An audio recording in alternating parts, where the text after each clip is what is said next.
mine and Andy's relationship were intense. Like, we were like brothers. And to see him go to that high and experience that, then to come for it all to be like swept away, were just. I mean, I've got an amazing story actually. An amazing story about the week that he left the band. So he came to live with me in Manchester for a week because press were after him and it were all kicking off. And essentially he just locked himself in my room in Manchester, which I can't blame him for. And so we're just like playing Pro Evo, we are cheating in my bedroom in Manchester. And it were like soul searching. So say he left on Monday, on like Thursday we were in my bedroom in Manchester and it come on the radio that, let me backtrack here because this story's it's great. While I were at uni in Manchester, I took a job at the Lowry Theatre, basically behind bar. And the week before Andy leaves, the manager calls us in and tells us that we're going to have to start doing table service with trays. Right. And wear pennies. Okay. So I'm having none of it. I'm not serving fucking pints of Boddingtons to Peter Barlow, mate, in a fucking penny. That's just not happening. So he's like, Chris, come in office. So he says to me, what's crack? I says, I didn't fucking sign up for that. He says, I'll pour drinks and that behind the bar and have a chat, but I'm not, no way am I serving drinks with a penny around me. So as a negotiating thing, he let me and this other manky kid work under the cellar at Lowry Theatre. Right.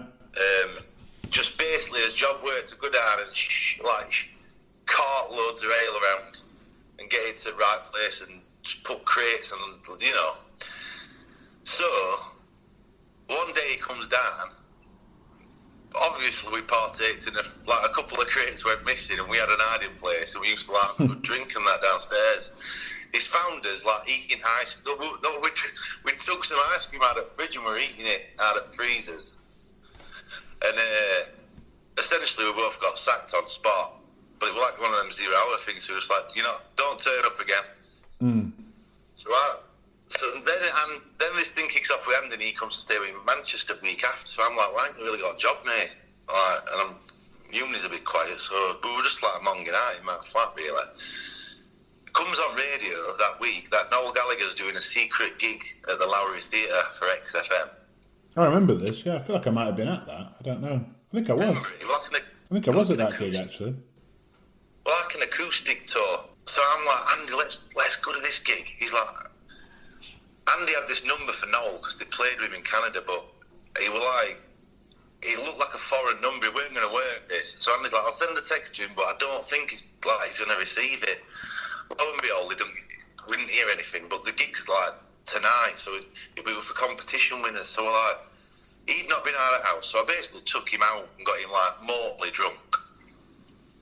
And he's like completely come out of his shell for the first time, so...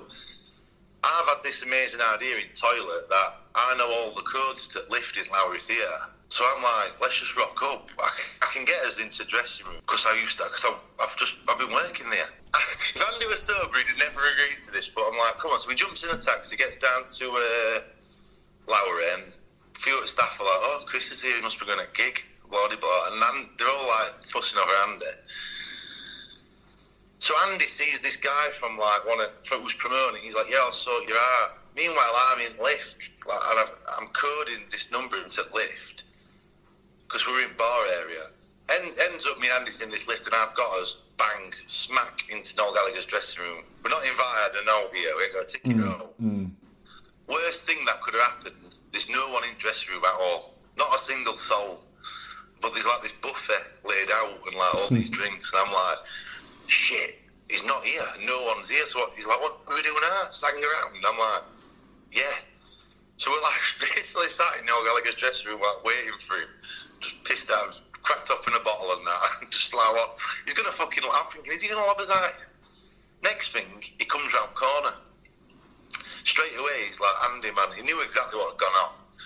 So he's giving Andy a massive hug, and Andy introduces me, and I'm like, it's the first time I'd ever met him, so I'm like properly fanboy, like in awe of him. So I'm trying to play it very cool. So Andy's like, have you got tickets? Who's got you in line? He's like, oh no, Chris has got us down here. He got sacked from here, like, so he's loving it. Like, you cheeky bastards! Oh, you just fucking walked in. It's like, yes, he loves it. So he's getting us these like access all areas, like big daddy passes.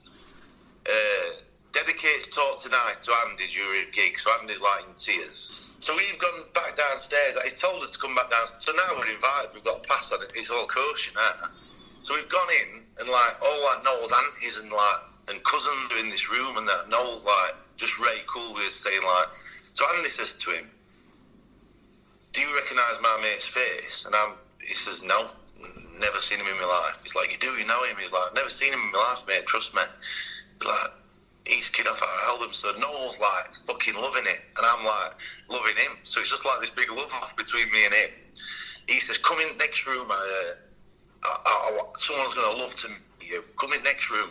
So he's like meeting all his like family and that, and I goes in next room, and Peter Kay sat there with his missus. So I'm like, oh my god, what's going on here? So I'm sat with Noel, Peter Kay, and Andy in this private room. Next thing, I swear down, the guy who'd sacked me walks in. We all this like memorabilia that he obviously wants to get signed for his kids and that. Looks at me, his face goes bright. "What are you doing in here? What are you doing in here?" So like fucking, oh god, it's terrible really. Noel's gone, "Hold on a minute, mate." He's like, "Yes, what's crack here?" I says, "Do you know I told you that story about me getting sacked with nicking ice cream? He sacked me." So it's all gone right weird. Like I felt right back. Obviously, the manager's like wants to swallow him up now. He's like, Chris, it's all water under the bridge. Don't worry about it. Don't worry about it. He's like, "Can I get you any drinks, Raoul?" So Noel's like, "Oh yeah, we'd love, yeah." I says, "Yeah, go on, I'll have some drinks." Bearing in mind I've been sacked for nicking them week before. He says, "What can I get you?" I says, "I'll have a bottle of lager, mate." Noel shouts up. Noel shouts up, "And by the way, get us 4 tubs of ice cream and all." Oh, I had his pants down.